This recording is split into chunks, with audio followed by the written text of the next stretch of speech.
예비 창업자는 지원금이 그렇게 크지가 않아요. 대부분 거의 최대 5천만 원 정도로 생각하시면 돼요. 도약기 때는 보시면 아까 지원금이 예비 창업자는 뭐 5천만 원 내외 이랬다면은 이제 도약기부터는 이런 식으로 올라가요.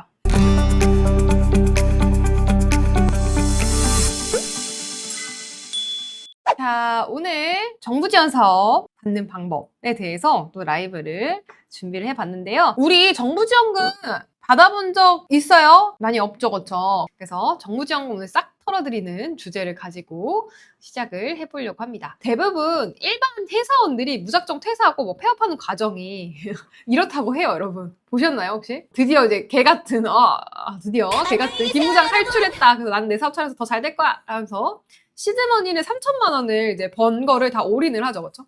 그래서 나는 된다고 하면서 했는데 이게 적자가 되면은, 그쵸? 돈을 당장 못 만들면은 자산이 빵원이 되면서 폐업을 하게 되는 그런 수순을 밟게 된다고 해요. 그래서 뭔가 내 돈으로 하기에는 너무 부담스럽고, 그죠? 너무 부담스럽고, 근데 조금 자금을 어떻게 확보할 수 있는 방법이 있을까? 이런 고민을 되게 많이 하시잖아요. 그래서 대부분 지원금을 받거나, 그죠? 정부 지원금을 받거나 아니면은 대출을 받으세요, 대출. 대출을 이제 기보, 신보 이런 식으로 기술보증기금, 신용보증기금 이런 곳에서 이제 받으시고 작게는 1억 정도, 많게는 이제 5억 막 이렇게 이상으로 받으시거든요. 제가 최근에 봤던 대표님은 10억 이상 받으신 분도 봤어요. 그리고 이 대출 같은 경우도 마찬가지예요. 기보, 신보 이런 것도 기술보증기금, 신용보증기금 이런 것도 다 뭐냐면은 사업계획서를 반드시 제출하셔야 돼요. 여기서 말하는 대출은 그냥 은행에 가가지고 이자 많이 내는 그런 게 아니고요. 조금 더 사업자들을 위한 그런 대출이라고 보시면 돼요. 그러면 되게 저리로 받으실 수 있는 굉장히 그런 대출을 말씀을 드린 거거든요. 자, 그러면은 도대체 내가 정부 지원을 얼마나 받을 수 있을까라는 생각을 했을 때 저희가 수강생들 보니까 평균적으로 정부 지원 받는 분들이 한 6천만 원 정도 되는 것 같아요. 정부 지원금 같은 경우에는 특정 업종만을 편애할 수가 없어요. 그래서 어떤 특정 업종만을 위한 지원 사업이 많지가 않아요. 그 업종을 싫어하는 업종 확실히 있어요. 싫어하는 업종. 예를 들면은 뭐 유흥시설, 그죠? 술집 하시거나, 그죠? 뭐 사행시설, 뭐 도박, 그 다음에 뭐 코인 이런 것들은 조금 제한이 많아요. 예. 그러면 도대체 정부에서는 어떤 걸 기준으로 지원금을 주느냐? 예비 창업자를 위한 사업들이 있어요. 있는데 이 예비 창업자를 위한 사업이 다수냐 하면 그렇지가 않아요. 예비 창업자를 위한 사업들은 되게 또 소수예요. 만약에 내가 사업자 등록증이 없거나, 그쵸? 아니면은 폐업을 하신 분들도 괜찮아요. 네, 폐업을 하신 분들. 그런 분들은 예비 창업자로 지원을 하실 수가 있고, 사업자 등록증을 낸 순간부터는 무조건 뭐가 되죠? 기창업자가 되는 거예요. 내가 이 A 사업을 하지 않고 B 사업을 할 거야. 그러면은 A 사업에는 사업자 등록증이 있고, B 사업을 할 거면 이거 예비 창업자일까요? 아닐까요? 당연히 이미 있잖아요. 이미 있으면은 다른 분야로 사업을 하려고 하더라도 예비 창업자라고 보지 않아요. 왜냐면 사업자 등록증이 있기 때문에. 그럼 그 기창업자들은 다 어떻게 돼요? 지원금이 굉장히 이때부터는 연차마다 계속 지원 사업이 있어요. 예비 창업자는 사업자 등록증이 없는 사람을 얘기해요. 없는 사람. 그죠? 그리고 폐업을 한 사람도 가능해요. 폐업. 근데 이 폐업을 하신 분들 중에서도 제가 어떨 때 폐업을 하라고 말씀을 드리냐면은 자기가 사업자 등록증을 내기는 냈는데 사업을 안 해서 아예 매출도 없고 사업 실적도 없고 그냥 아무것도 없이 그냥 업력만 오래되신 분들이 가끔 와요. 그런 분들은 폐업하라고 말씀을 드리는 거예요. 왜냐면은 내가 그냥 무의미하게 사업자 등록증만 내신 분들이 가끔 있기 때문에 그런 분들은 그냥 폐업 처리를 하시고 다시 그냥 도전을 하시라는 거예요. 자, 그럼 이거 폐업한 지 몇 년이 얼마나 지나야 되느냐? 공고일이 예를 들면은 지금 예를 들어 8월 19일에 이제 공고가 나왔어요. 그러면은 이 8월 19일로부터 적어도 뭐 한 달 이전에 폐업이 되어 있어야 된다. 이런 식의 기준들이 있는 거예요. 그래서 뭐 이런 예비 창업자들을 위한 지원 사업들 대부분 다 예비 창업자는 지원금이 그렇게 크지가 않아요. 대부분 거의 최대 5천만 원 정도로 생각하시면 돼요. 그래서 뭐 요거 같은 경우에도 이제 보시면 신사업 창업사관학교라는 지원 사업도 있는데 요거 같은 경우에는 지금 창업 지원금이 4천만 원 정도 지원이 된다. 이렇게 보시면 되겠고 이게 공고가 1월에서 3월 이때가 제일 많은 거 아니에요? 라고 얘기하신 경우도 있는데 그렇지만도 않아요. 또 이게 정부 지원 사업은 연중 내내 있잖아요. 연중 내내 있기 때문에 어떨 때만 지원 사업이 있다 이게 아니라 항상 있는데 그 중에서도 여러분들이 알 법한 유명한 사업들이 연초에 많은 것 뿐이에요. 그래서 뭐 예를 들면은 이런 사업도 에코 스타트업 지원 사업, 이것도 우리 수강생분이 받으셨거든요. 받으셨는데 이것도 보면은 창업 자금이 예비 창업자 같은 경우에는 6천만 원. 근데 기창업자, 성장 창업 기업이라고 해서 내가 업력이 좀 오래되시고 이미 사업을 제대로 하고 계신 분들은 최대 2억 5천까지 지원이 돼요. 여기도 보면은 어떻게 돼 있죠, 여러분? 이름이 에코 스타트업 뭐 이런 식으로 돼 있어요. 에코 스타트업이 돼 있지. 여기다가 뭐 패션 브랜드, 뭐 쇼핑몰을 위한 지원 사업 이렇게 안 써 있단 말이에요. 그렇죠? 그래서 지원 사업들은 대부분 다 이름에 그렇게 나만을 위한 업종을 꼭 쓰는 사업들은 아예 없다고 보시면 돼요. 거의 없다. 뭘 봐야 되느냐?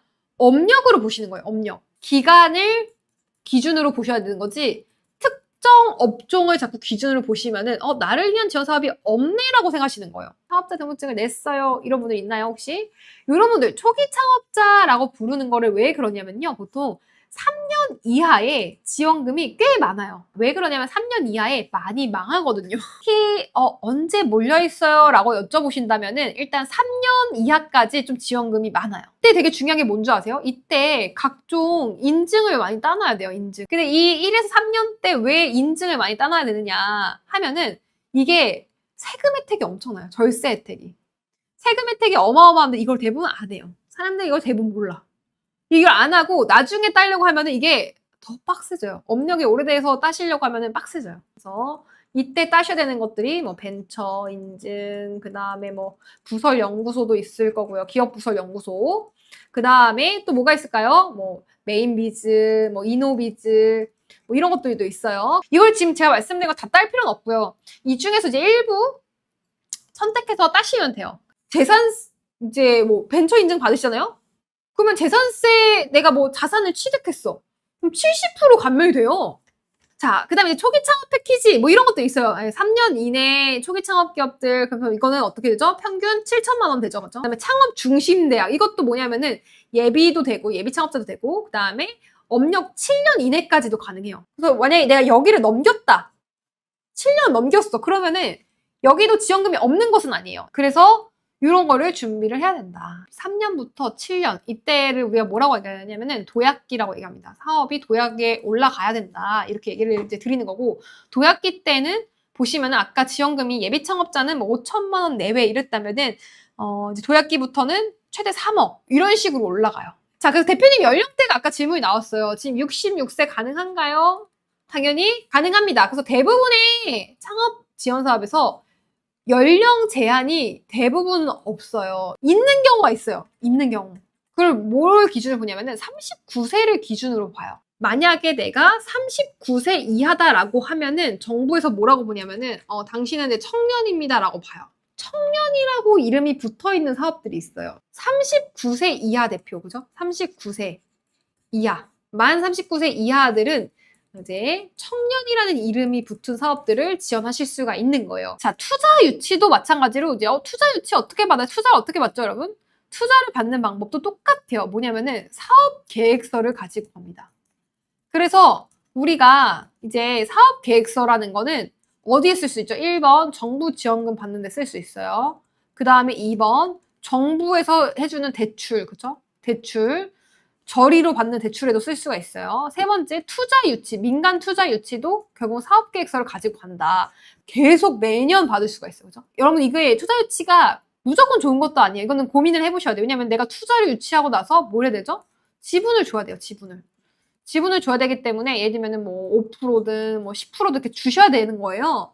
그러면은 내 경영권을 어느 정도 어떻게 돼요? 이들이 가져가는 거기 때문에 이거는 무조건 받는다고 좋은 건 아니에요. 무조건 뭐 저는 무조건 받으세요 이렇게 말씀드리지는 않아요. 왜냐면 이거는 다 대표자들마다 본인 성향에 맞게 하는 거예요. 뭐 내가 진짜 돈이 필요해서 받을 때보다 오히려 돈이 필요한 상황보다 회사를 크게 딱 성장시키고 싶을 때 투자금을 확 유치해서 가는 게 저는 오히려 좋다고 생각하지. 막 지금 굶고 배고픈데 투자 유치해서 지분까지 주고 막 이렇게까지 가시는 거 추천드리지는 않아요. 투자 유치를 받으신 경우에는 이제 지원금이 확 이제 늘어나는 경우가 있어요. 이게 왜 그러냐면 정부에서 투자 유치를 한 기업들을 이제 왜 민간에서 투자 유치를 한 거예요. 민간에서 뭐 예를 들면은 5천만 원 이상 투자 유치를 했다. 그렇죠?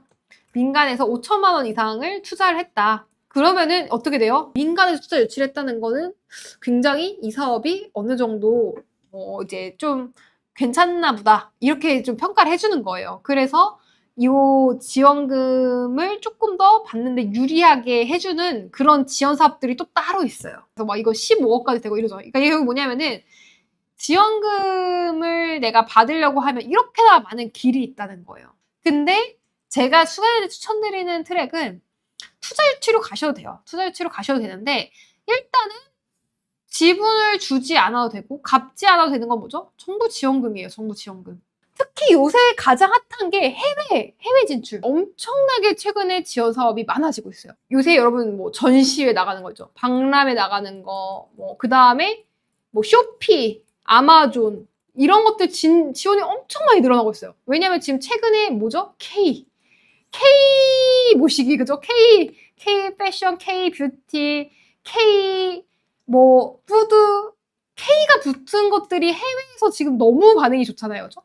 그러다 보니까 정부에서도 이거를 아주 정말 열을 내면서 지원을 많이 해주고 있어요. 좀 준비를 하시는 거 추천드려요. 그래서 우리가 코트라가 가장 대표적인 해외 진출을 도와주는 기관이에요. 정부 기관이거든요. 그래서 이 해외 진출에 대한 부분들을 여러분들 꼭 준비를 하셔야 돼요. 이거는 왜 준비를 하면 좋냐면은 지원금이 크진 않지만 받아 놓으시면은 다음 지원 사업에 굉장히 유리해져요. 지금 제가 계속 트랙을 말씀드리는 거예요. 다음 지원 사업에 내가 만약에 해외 진출에 대한 부분들이 작게나마 있다고 하시면은 굉장히 유리한 가산점 받을 수가 있거든요.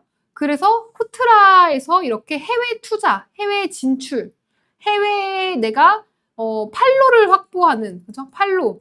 마케팅 지원을 해주기도 하고요. 뭐 해외 인플루언서 마케팅을 하는데도 지원금을 받으실 수가 있고. 그런 사업들이 굉장히 많아요. 그래서 코트라가 그런 대표적인 이런 해외 진출을 도와주는 기관이라고 보시면은 될 것 같아요. 이렇게 지금 이제 계속 나오는 사업들이 뭐냐면 해외 지사화 사업, 뭐 이런 것도 이제 지원 사업이 이제 엄청나게 지원이 계속 되고 있고요. 그래서 여러분들이 나는 좀 해외 진출에 대한 부분들을 좀 준비하고 싶어요 하시는 분들은 코트라, 무역24 여기에 가입을 해놓으시면 좋아요. 이런 데 가입을 해두시면 계속 나한테 정보를 보내주거든요. 그래서 이런 사이트들에 가입을 해서 지원을 또 받아보시면 좋을 것 같아요. 그래서 저희가 이걸 테스트지를 개발해서 대표님 최대 1억까지, 대표님 최대 3억까지 받으실 수 있는 운명이다. 이렇게 써놨어요. 그죠? 이렇게 써놔가지고 혹시 나중에 이 테스트 한번 해보고 싶어요 하시는 분들은 테스트를 한번 해보셔도 좋을 것 같아요. 자, 그럼 또 어떤 사업이 있냐? 이거 뭐냐면은 오사카, 뭐죠? 이런 지원 사업들이 굉장히 많이 나오고 있어요. 해외에 내가 나가고 싶어 하시는 분들, 그죠? 그런 분들 같은 경우에는 계속 지원을 해주는 거예요. 해외에 나가는 거, 해외에 같이 가실 수 있는 사업들도 있고, 해외 현지 탐방들, 해외 현지 박람회들. 그래서 혹시 나는 해외 진출에 대한 고민이 있어요 하시는 분들은 기업마당이라는 사이트가 있어요. 기업마당. 여기 가셔가지고 계속 공고들을 한번 살펴보셔야 돼요. 공고들을 살펴보셔야 됩니다. 외국 물품을 한국으로 판매하려고 해도 돼요. 이거는 꼭 뭐 하나만을 하시는 게 아니에요. 꼭 어떤 하나 딱 나는 무조건 이것만 했을 때 정부 지원을 준다. 이런 식이 아니에요. 무슨 말인지 아시겠죠? 우리가 8월 20일 날 개강해서 수업이 라이브, 그죠? 라이브 수업, 그 다음에 인강도 있고요. 그 다음에 1대1 피드백, 과제에 대해서 피드백을 해서 나만의 사업 계획서를 완성하실 수 있는 과정이에요. 벌써 8월 20일 개강한다고 미리 와서 한 달 전부터 기다리고 계신 대표님들도 많아요. 수업 시간이 어떻게 됐냐? 8월 20일, 8월 27일에서 수요일마다 점심, 저녁 이렇게 왔다 갔다 하면서 수업을 해요. 마지막 회차 때는 어떻게 하냐? 오프라인에서 만나요. 오프라인에서 만나서 실제로 만나서 이렇게 발표를 하세요. 발표를 합니다. 이런 식으로. 대표님들이 오셔서 발표하시는 거 보이시죠? 이런 식으로 발표를 합니다. 또 다음 기수 업데이트 된 것들을 강의를 이제 녹화본으로 보실 수가 있습니다.